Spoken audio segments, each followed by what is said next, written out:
que ce soit en France ou en Algérie, grâce à la religion, alhamdoulilah. C'est pour ça que le reportage avec les 3 jeunes filles m'a beaucoup intéressée.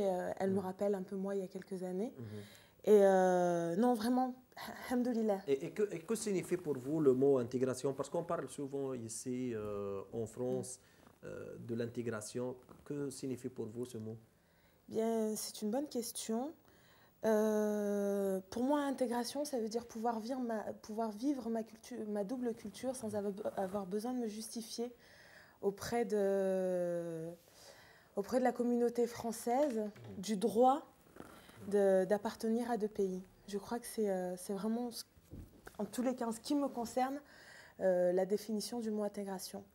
Maintenant, ça signifie aussi pouvoir avoir des droits, mais aussi des devoirs vis-à-vis de la France et pouvoir éduquer, Inch'Allah, mes enfants dans cette optique-là. Inch'Allah. Caroline, la femme ici en France est-elle émancipée pour vous? Moi, je pense que oui. Je pense que l'émancipation passe, en ce qui me concerne, beaucoup par les études pour pouvoir être dépendante en fait par la suite, pour avoir une vie sans vraiment demander ou rendre de compte à quelqu'un. Donc ouais, je pense que ça passe principalement par les études. شكرا. نبقى معكم مشاهدينا، وهذه المرة تنضم إلينا من العاصمة الأوروبية بروكسل أقول النائبة في البرلمان الأوروبي من أصل جزائري السيدة ياسمينة بوجناح. قلت ستنضم إلينا مشاهدينا من العاصمة الأوروبية بروكسل السيدة ياسمينة بوجناح، وهذا لكي نتحدث معها عن موضوع الهجرة ودور كذلك المرأة في هذه الدول. السيدة ياسمينة بوجناح، مساء الخير. Bonsoir, bonsoir aussi à tous vos invités et puis à tous les téléspectateurs de l'émission. سيدتي الكريمة، هل من فكرة عن مشواركم كنائبة في البرلمان الأوروبي؟ Même si je ne réfléchis pas en termes de carrière politique, mais je me suis engagée en politique, disons, quand je suis entrée au lycée. J'ai adhéré au groupe de la jeunesse communiste à l'époque. C'était l'époque du mouvement anti-apartheid pour la libération de Mandela en Afrique du Sud. Et puis arrivée à l'université, j'ai continué à militer avec les étudiants communistes jusqu'à prendre des responsabilités nationales. J'ai également été élue conseillère municipale quand j'avais 18 ans, je crois. Et puis en 99, on m'a proposé d'être en position éligible sur la liste pour les européennes. Donc je suis députée européenne depuis 99. فما هي أنواع المشاكل التي واجهتموها في مشواركم المهني يا ترى؟ C'est assez difficile à dire, peut-être plus actuellement finalement depuis quelques années où comme toutes les jeunes femmes, j'ai aspiré aussi à avoir une vie personnelle et voire familiale parce que je commence à avoir des enfants, donc c'est peut-être ça finalement qui dans le concret de la vie fait que les choses ne sont pas toujours simples. Mais j'ose espérer aussi que pour les hommes qui sont attachés à vivre leur paternité, c'est aussi pas toujours simple. Mais sinon, disons au plan politique en tant que tel, je crois être dans une institution, le Parlement européen, où les femmes sont en nombre assez important. Et ce que je vis au quotidien, c'est que cette diversité, cette vraie mixité aide parfois à ce qu'on se comprenne mieux et à ce que les débats soient peut-être des fois plus vifs.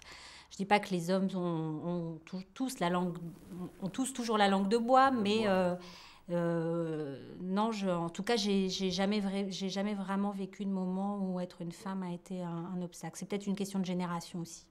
كنائبة السيدة بوجناح، ماذا قدمت للمرأة المهاجرة؟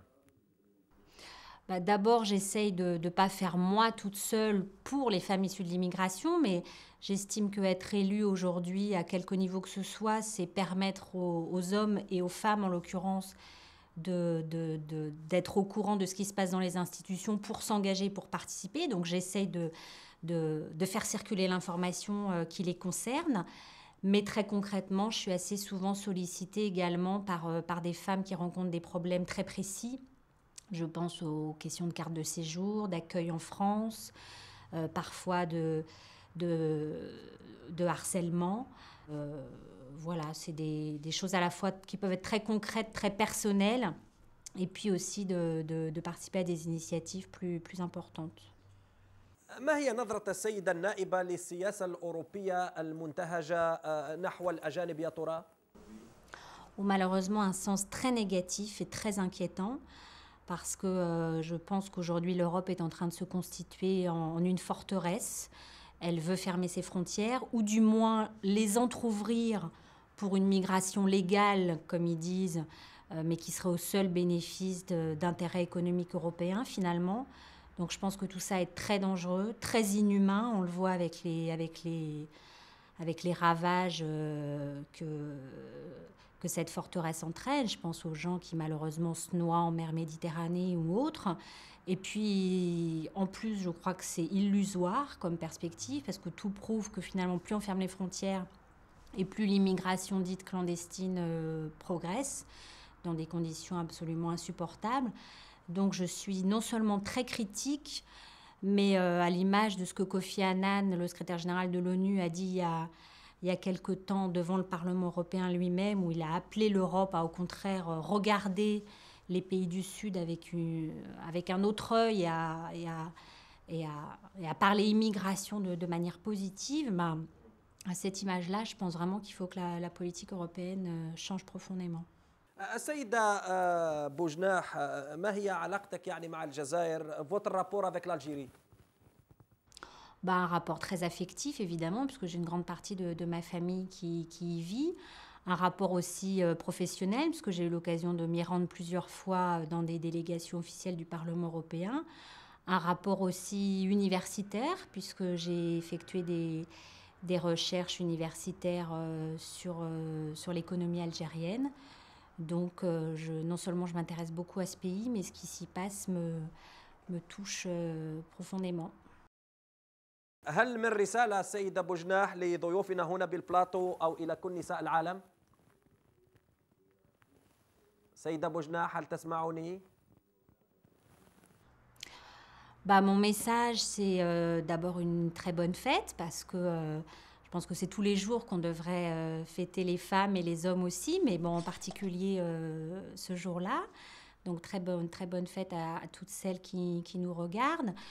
Et je pense que cette journée de la femme doit être toujours plus utilisée pour défendre tous les droits des femmes, qui sont des acquis, mais qui doivent être défendus pour toujours exister, et pour surtout en gagner d'autres, parce que je pense que c'est important pour toute la société. Quand les femmes ont moins de droits, c'est finalement toute la société qui est en recul.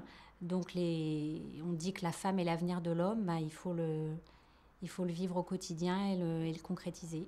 شكرا السيدة بوجناح نائبة بالبرلمان الأوروبي ومن أصل جزائري على قبول الدعوة. Merci à vous et encore très bonne fête à toutes. شكرا سيدتي وشكرا جزيلا الشكر على قبول الدعوة وعيدك كذلك مبارك بالنسبة لهذه يعني هذا اليوم الخاص بكم سيدتي. نعود إلى البلاطو وإلى ضيوفنا كذلك ومع السيدة بناي صابرينا عاملة. سيدة بناي ربما يعني السؤال اللي نحب نطرحه لك ما هي المشاكل الحقيقية اللي تعاني منها المرأة يعني quelles sont vraiment les difficultés اللي تعاني منهم والمشاكل اللي تعاني منهم المرأة هنا في فرنسا. تفضلي الميكروفون. المشاكل اللي تعاني بها المرأة هنا في فرنسا في فرنسا العمل فوالا العمل اللوجمون نعم السكن voilà. Ça fait 3 ans et demi je suis en France. Quand je suis arrivée, c'était dur pour moi pour trouver un travail, trouver un logement, et parce que je connaissais personne, j'ai pas de famille ici, donc je me suis débrouillée toute seule à trouver un travail, un logement.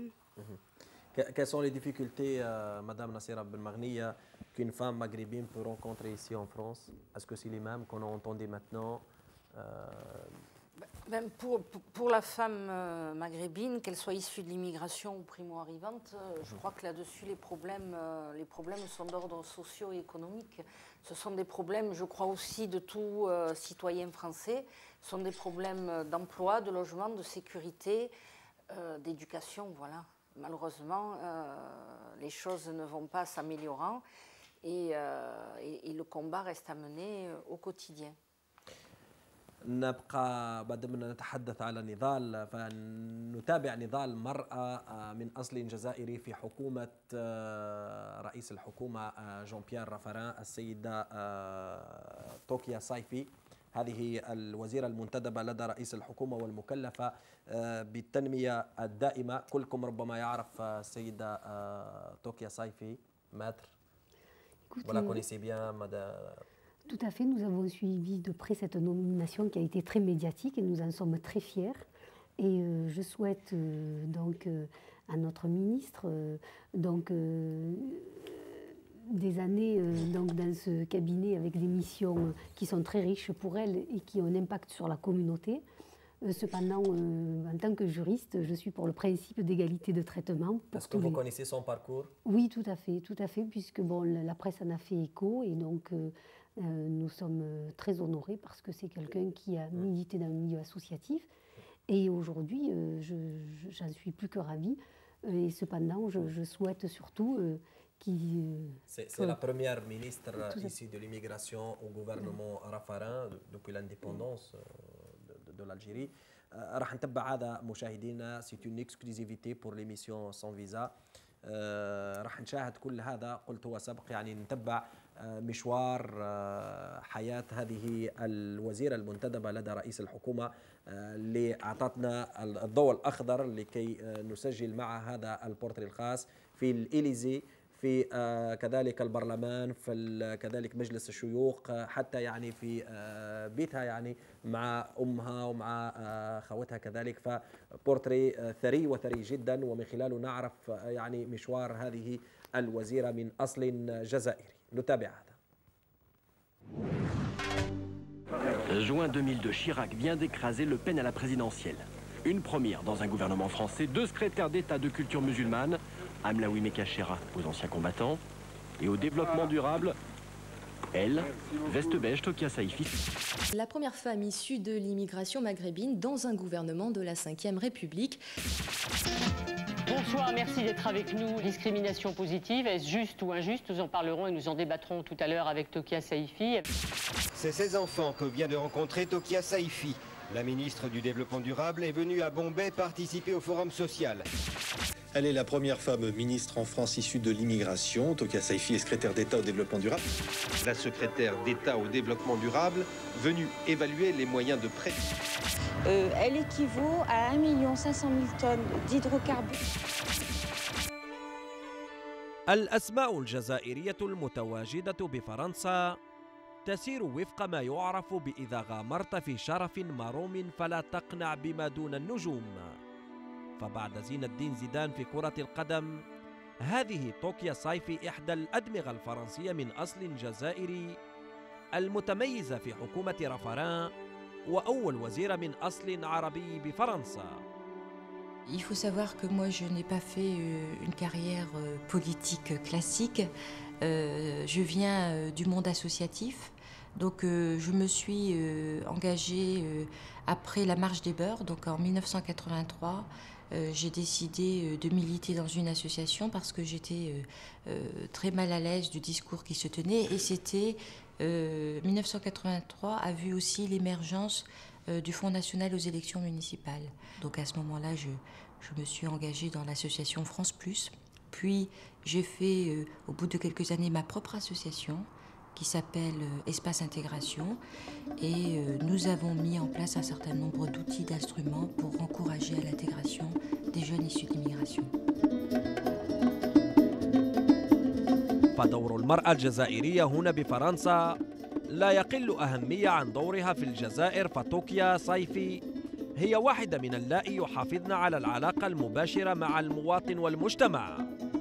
J'ai milité plus de 15 ans au niveau associatif sur le terrain. Ça a été vraiment une expérience importante pour moi, très enrichissante. Et ça m'a amené à petit entrer en politique.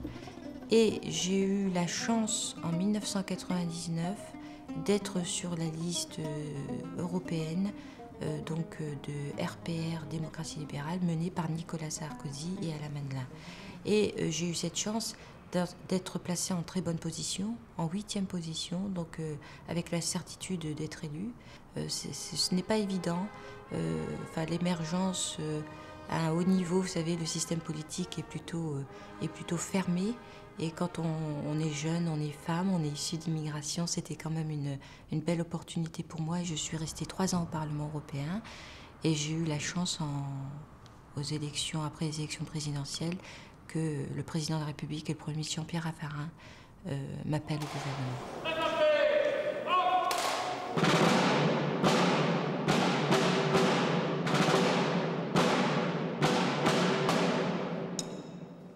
Ma question s'adresse à Madame la secrétaire d'État au développement durable.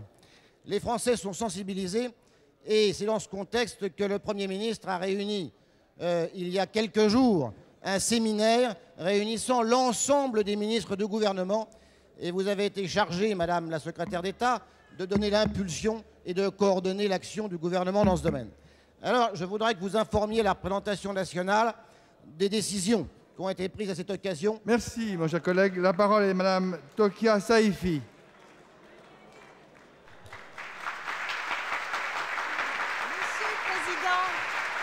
Monsieur le Président, Mesdames et Messieurs les députés, Monsieur le député, évidemment, si tant est qu'il faille encore le prouver, vous voyez bien que notre gouvernement est celui de l'action et non de l'incantation. Merci, Madame.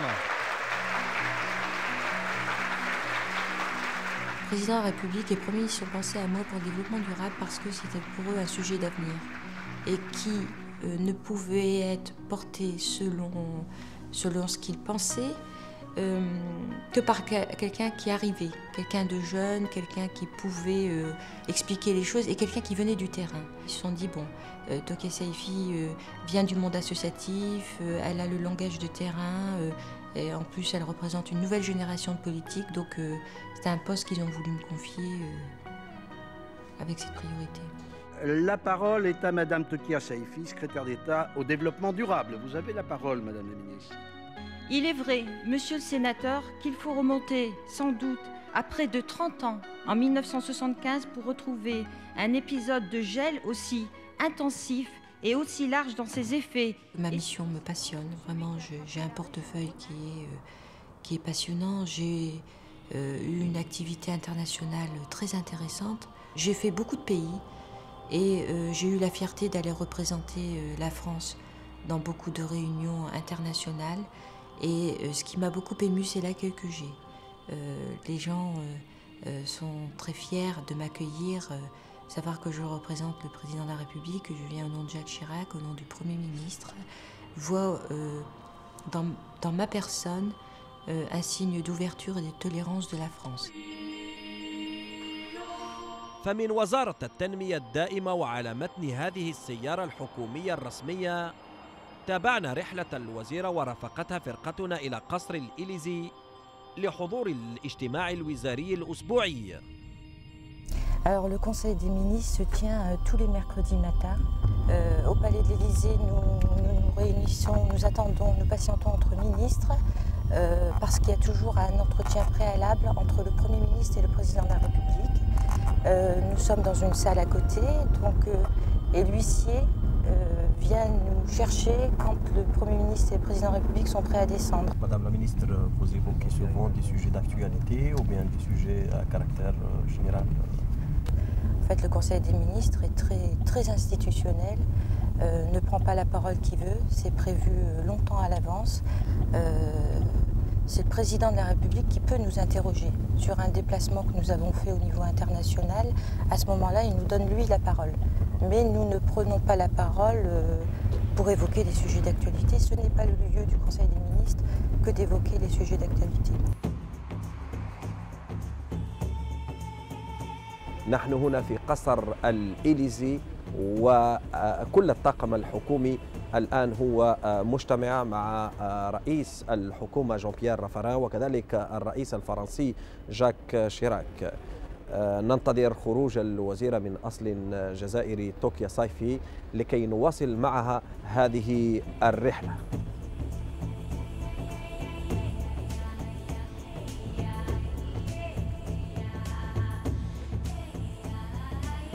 وتحظى توكيا الصيفي باحترام زملائها في حكومة رافران، وهذا يعود إلى خبرتها وقدمها في الحزب الديغولي. Deux choses, je dirais,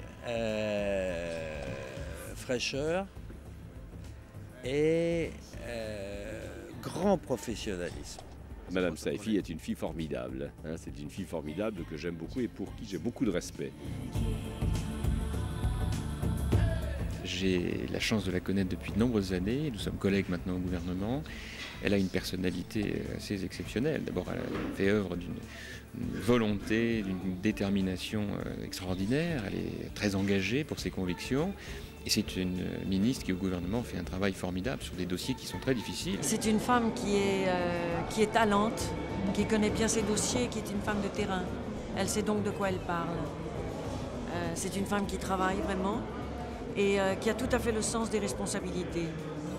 Et puis, elle a su dépasser le côté emblématique de sa personne pour vraiment faire complètement partie de l'équipe.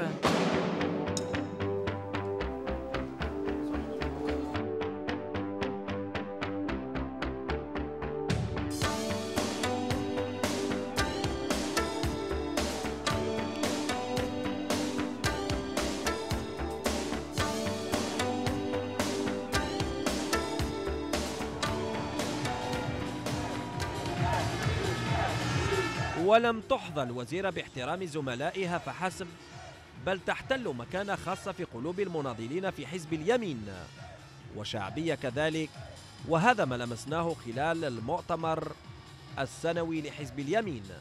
وعن دورها وماضيها في هذا الحزب تقول: Pour moi, le parti politique, c'est très important. D'ailleurs, j'ai trouvé, je peux vous dire que quand je suis arrivée en tant que parlementaire en 1999, j'ai été très bien accueillie et j'y ai trouvé ma place naturellement. J'ai d'ailleurs été intégrée dès 1999 au bureau politique, donc au plus haut niveau des instances politiques. Dans les partis, vous ne vous cantonnez pas à votre propre mission ministérielle. Dans le parti, je discute d'intégration, de laïcité, je discute aussi d'Europe parce que c'est aussi un des dossiers qui est très important pour moi. Je discute des relations internationales, donc nous élargissons au niveau du parti par rapport à ma mission ministérielle qui est très précise.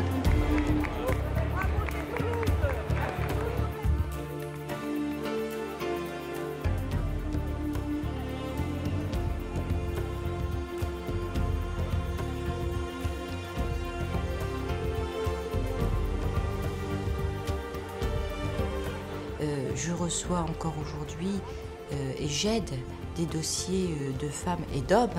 Moi, je ne fais pas de différence, mais je sais que c'est un peu plus dur pour les femmes qui ont des projets de création d'entreprises, d'associations.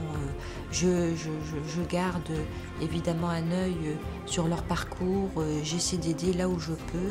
Donc vraiment, j'ai gardé un contact très étroit avec les personnes issues d'immigration parce que je sais que c'est important et qu'il est tout à fait normal qu'aujourd'hui ils s'identifient à moi dans le gouvernement et que s'ils ont une demande à faire, ils me la font à moi maintenant. Donc vous savez, j'ai beaucoup de casquettes, je reçois des demandes pour aider dans le logement, le travail, les visas, les cartes de séjour, mais je l'accepte avec beaucoup de sympathie et d'enthousiasme parce que je crois que c'est normal qu'on puisse s'adresser à quelqu'un qui nous ressemble. وبمدينة ليل العاصمة الثقافية لأوروبا تقطن الوزير من أصل جزائري، فما من أحد يلج هذه المدينة إلا وتستوقفه محطات من تاريخ فرنسا وتاريخ الهجرة الجزائرية بهذه المنطقة الشمالية لفرنسا. Alors c'est une très belle ville, Lille. C'est là où moi j'y suis arrivée il y a à peu près 20 ans. J'ai fait mes études et je m'y suis installée. J'y ai fait un peu tout mon engagement associatif, mon engagement politique et j'y reviens tous les week-ends. Et Lille est une ville vraiment d'avenir, très dynamique avec beaucoup d'activités, là par exemple cette année elle est capitale européenne de la culture. Je suis très heureuse de rentrer le week-end à Lille parce que je retrouve mes habitudes chez moi. Avec mon mari, on fait nos courses, Le dimanche, en général, je vais voir ma mère à Aumont. Donc c'est une petite ville où je suis née, où j'ai grandi, à 100 km d'ici. وفي أحضان هذا البساط الأخضر ومع كل هذه الرومانسية المترنحة في كنف الطبيعة الأخاذة بمدينة موباج، مسقط رأس الوزير حلت فرقتنا لتواصل الرحلة مع طوكيا وتقف على حياة هذه العائلة الجزائرية التي أنجبت هذه الوزيرة. لين يعودوا قايت لهم نهار السبت والحد ندير لهم الباطو هذا كسكس شخشوخه شربه عيش باش يتفكروا يقعدوا ديما راهم في بلادهم، ديما العقل تاعهم راه في بلادهم. هما اللي يطلبوها، هما يطلبوا لنا نديرها لهم بلا ما يطلبوا. هما ماذا بهم من السمانه نخمم لهم فيها. C'est important pour moi de retrouver ma mère, mes frères, mes sœurs, mes neveux, toute ma famille. Et on a, nous, gardé la tradition de nous réunir tous ensemble. Quoi qu'on ait comme emploi du temps, toute la famille se retrouve. Et on se retrouve toujours autour de plats traditionnels. Ça, c'est la culture de la famille, c'est la tradition de la famille. Tu vois ? On est très proches les uns des autres, mais c'est grâce à notre mère.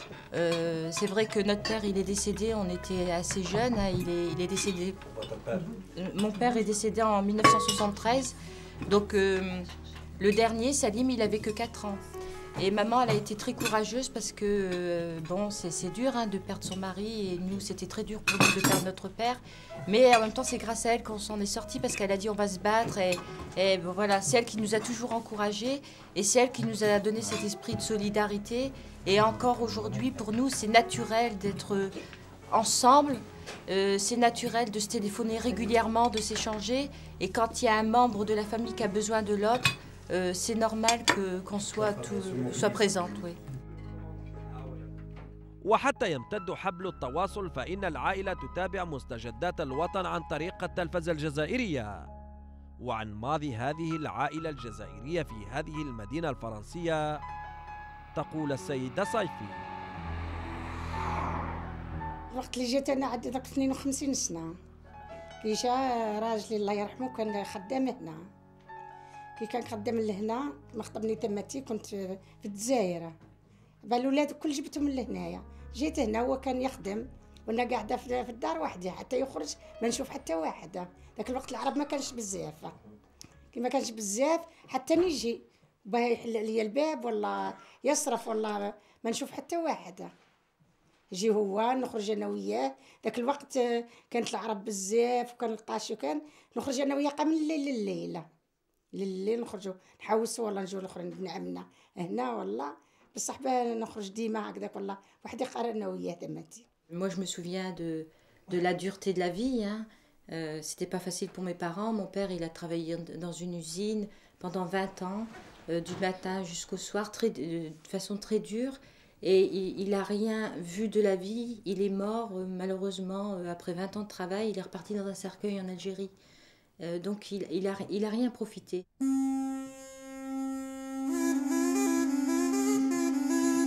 وعن طفولتها ومرحلتها الدراسية تقول الوزيرة. Maman, elle s'est beaucoup sacrifiée pour nous. Et je me souviens que moi, quand je préparais mon bac, je prenais le bus le matin à 5 h du matin. Et ma mère, pour me donner du courage, elle se levait avec moi. Parce qu'il y a des jours, je disais, oh, c'est dur, tous les jours, 5 h du matin. Et elle mettait son manteau, elle allait avec moi à l'arrêt de bus. À 5 h 30 du matin, je le prenais.